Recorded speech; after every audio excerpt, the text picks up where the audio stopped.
Hola equipo, bienvenidos a esta nueva temporada del podcast de Imágenes Torácicas, episodio 1, temporada 3. Este año vamos a hacer algo totalmente distinto. Vamos a tener entrevistas con referentes dentro de nuestra especialidad, dentro de radiología y dentro de medicina en general. Y vamos a hablar sobre artículos recomendados, noticias, novedades y responder preguntas de la comunidad en este espacio pensado para relajarnos y aprender en equipo o actualizarnos en equipo mientras hacemos otras cosas. Vamos con formato audio exclusivamente, por lo menos en este tipo de episodios. Nosotros somos personas muy audiovisuales, pero este tipo de formato nos permite estar en contacto, quizás haciendo alguna otra cosa que te guste y que te apasione. Así que vamos a comenzar en el episodio de hoy. Vamos a hablar de artículos recomendados de esta semana.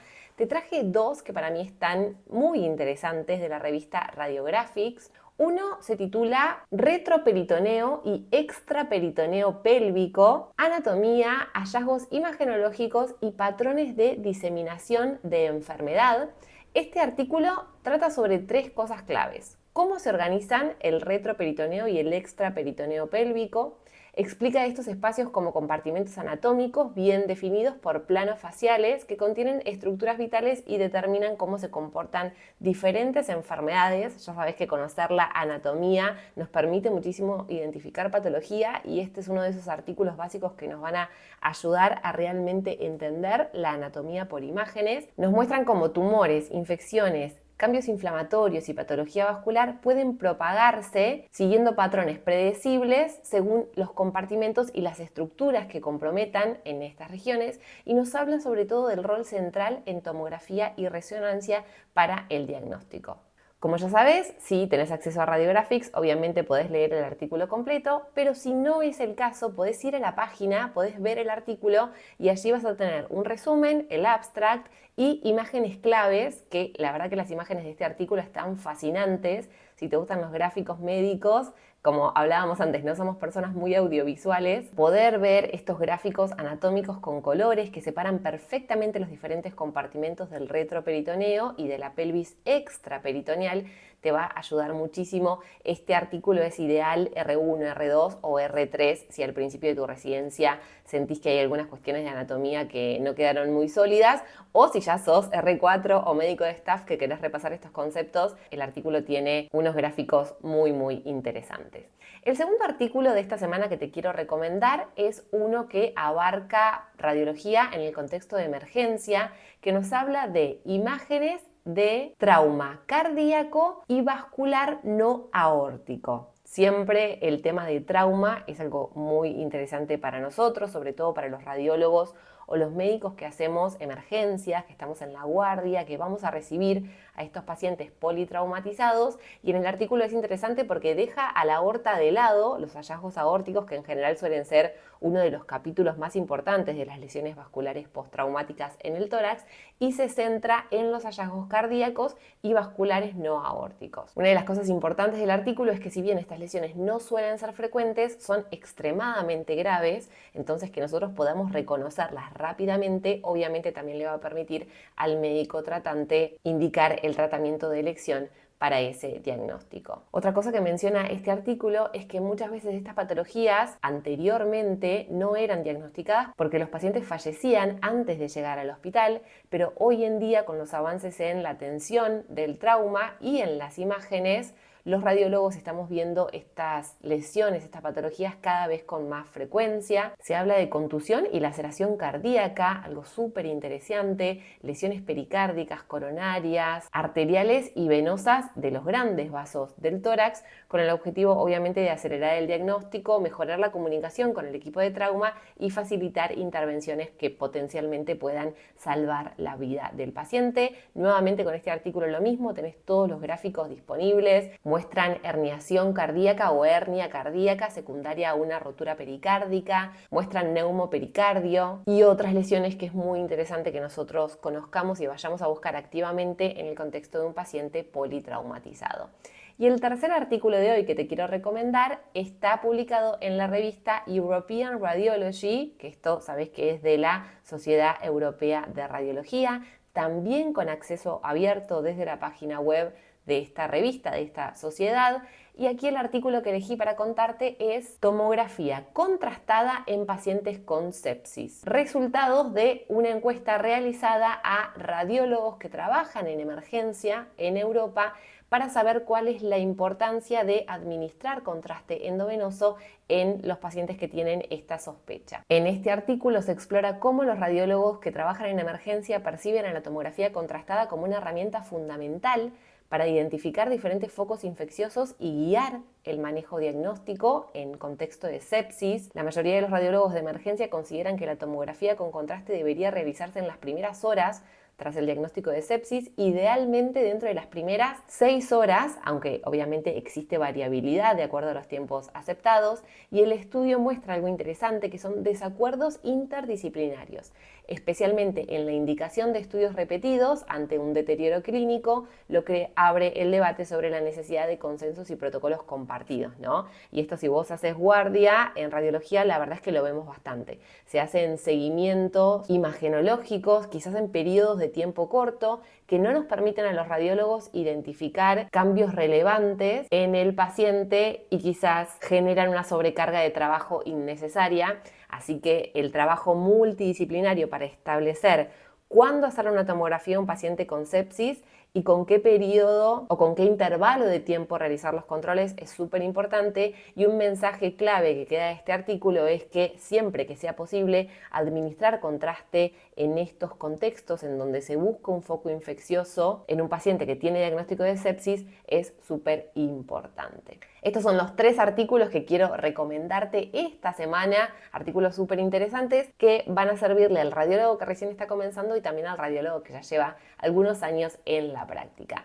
Noticias y novedades. En un gran estudio poblacional publicado en The Lancet, la mamografía con apoyo de inteligencia artificial mostró mayor sensibilidad que la doble lectura tradicional, con igual especificidad y sin aumentar falsos positivos. Este artículo nos habla de cómo la inteligencia artificial aplicada a los hallazgos en mamografía puede reducir la carga de trabajo y mejorar el diagnóstico de los cánceres que aparecen a lo largo de los controles mamarios. Este mismo estudio demostró una reducción del 12% en los cánceres de intervalo y menos tumores agresivos o avanzados al momento del diagnóstico, lo que sugiere un impacto real en detectar cánceres clínicamente relevantes antes de que se manifiesten. También mencionan que el uso de la inteligencia artificial redujo casi un 40% la carga de lectura por parte del radiólogo, un dato clave en un contexto de escasez de radiólogos de mama,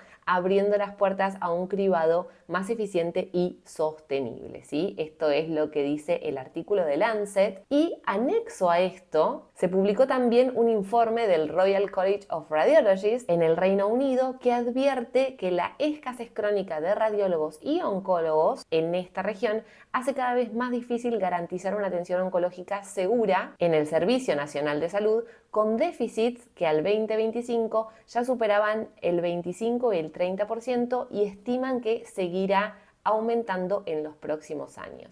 Este informe habla de que la demanda crece más rápido que la capacidad del sistema.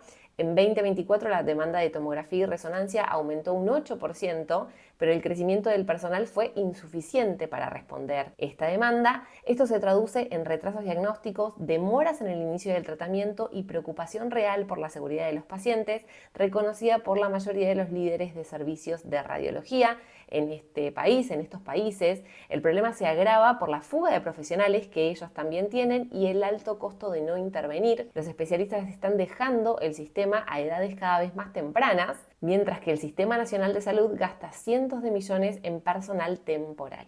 El informe señala que invertir en formación, aumentando los cupos de residentes, por ejemplo, podría reducir gran parte del déficit y ahorrar dinero a largo plazo, evitando diagnósticos tardíos y peores resultados clínicos. Esto abre un gran debate porque ustedes saben que hoy en día nos estamos preguntando ¿cuánto tiempo más tendremos trabajo los radiólogos? Quizás los más pesimistas se están haciendo esta pregunta, y por lo menos al día de hoy la realidad es que faltan médicos especialistas, sobre todo en radiología, en países de primer mundo, como estamos viendo por este reporte en Reino Unido. También sucede en Estados Unidos.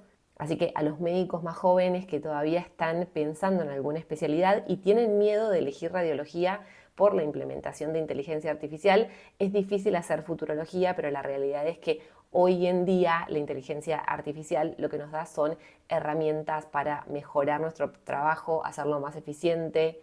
Y en mi humilde opinión, saben que me dedico a esto, a hacer radiología y a formar radiólogos.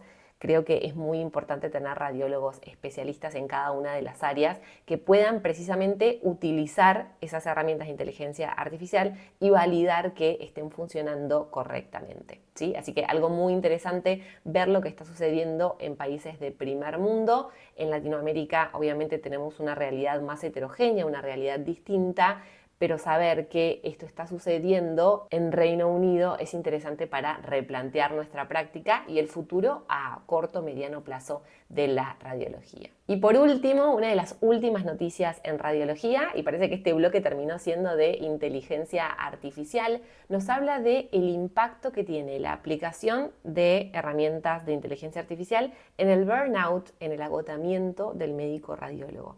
Y si bien al principio se esperaba que la aplicación de inteligencia artificial mejore nuestra carga laboral, mejore nuestro burnout, la verdad es que al día de hoy los datos todavía son poco concluyentes. En China y en Europa se preocupan porque la inteligencia artificial pueda aumentar la carga de trabajo de los profesionales, porque permite hacer más estudios en menos tiempo, que incluso genere tiempos de lectura más largos, ¿no? Al contrario de lo que nosotros pensamos, bueno, como hablábamos hace un ratito, la inteligencia artificial va a hacer más eficiente nuestro trabajo, más calidad en menos tiempo, y ellos hablan de que, ojo, esto hay que evaluarlo, porque a veces si aplicamos la inteligencia artificial para hacer más estudios en menos tiempo y también hacemos un postprocesamiento que después va a ser complejo de evaluar o de validar por parte del radiólogo, eso podría implicar más carga laboral, ¿sí? Lo opuesto a lo que estaríamos buscando. También mencionan como un problema la alta presión productiva.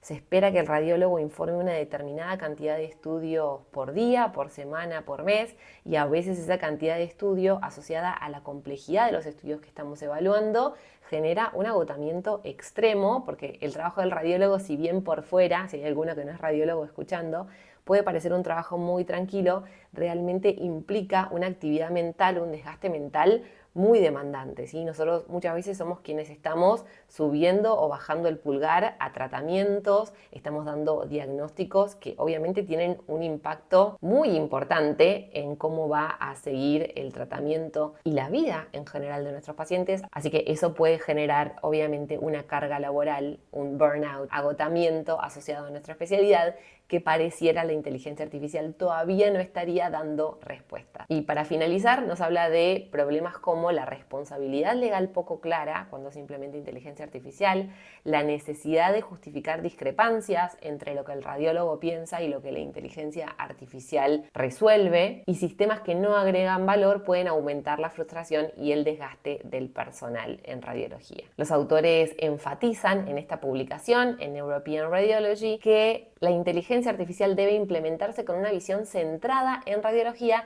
y con feedback activo de los profesionales que a fin de cuentas son los que están utilizando estas herramientas. Vamos a cerrar este episodio con una pregunta de la comunidad. Un colega de Argentina nos pregunta: hola Cecilia, ¿cómo estás? Soy residente de segundo año de cirugía general y me estoy dando cuenta que no es lo mío. Me interesan mucho imágenes. ¿Qué opciones tengo luego de terminar cirugía general? ¿Me puedo subespecializar en tu área? Gracias por la respuesta. Gracias a nuestro colega y vamos a responder porque esta quizás pueda ser una inquietud de más de uno de ustedes ahí del otro lado escuchando. Sepan que mis respuestas son totalmente subjetivas, con la información limitada que yo tengo puntualmente de mi país, que es Argentina. Lo primero que yo te voy a decir es que en Argentina lo ideal para dedicarse o especializarse en diagnóstico por imágenes es hacer una residencia. En nuestro país las residencias tienen una duración de 4 años, que es más o menos lo que nuestro colega está haciendo en cirugía general. Él nos cuenta que está en segundo año de la resi de cirugía general. Si él quisiese formalmente ser médico especialista en diagnóstico por imágenes en Argentina, debiera hacer una residencia completa de 4 años. ¿Qué sucede? Hay caminos alternativos. En Argentina hay programas que se llaman programas de concurrencia. uno puede hacer, es un programa muy similar al de residencia, con menos carga horaria, no remunerado, porque el profesional lo que hace es, mientras se forma para ser radiólogo o especialista en diagnóstico por imágenes, tiene un trabajo anexo que le permite sustentarse, ¿no? Tener ingresos económicos que le permitan hacer esta especialidad. Esa sería una segunda opción. Y la tercera opción, digamos que terminamos nuestra especialidad, nuestra residencia en otra área que no es diagnóstico por imágenes, cirugía, ginecología. Lo que sí sucede en nuestro país es que esos profesionales pueden hacer un curso de posgrado, una formación de posgrado, puntualmente para hacer ecografía. Y en general lo que se usa es que el médico trabaja part-time de su especialidad, cirujano, ginecólogo, obstetra, y también hace ecografía como una parte complementaria de su trabajo. A veces solamente en el área en la cual está especializado, por ejemplo, médicos o médicas obstetras que hacen ecografía obstétrica, y a veces se forman en ecografía general. ¿Qué sucede con esto? Que vas a estar limitado, ¿no? Porque formalmente, si bien es una especialidad que todavía falta regular en Argentina, no podrías informar tomografía y resonancia, no teniendo la especialidad de radiología o de diagnóstico por imagen. Así que estas son las opciones que hay, por lo menos en nuestro país, para especializarte, para formarte en radiología, residencia, concurrencia o ser médico o médico especialista y volcarte directamente a hacer ecografía. Yo siempre, habiendo hecho el camino más largo, el que defiendo es el de la residencia, es el más sacrificado, pero me parece que es el que mejor formación te brinda a mediano plazo. Obviamente hay que ver dónde uno elige hacer la residencia, que eso es un tema que podemos hablar en otro episodio también, pero hay que tener definido más o menos qué es lo que uno quiere, qué es lo que vos querés a la hora de terminar tu especialidad. ¿Querés terminar esta residencia de cirugía y después como algo anexo hacer ecografía?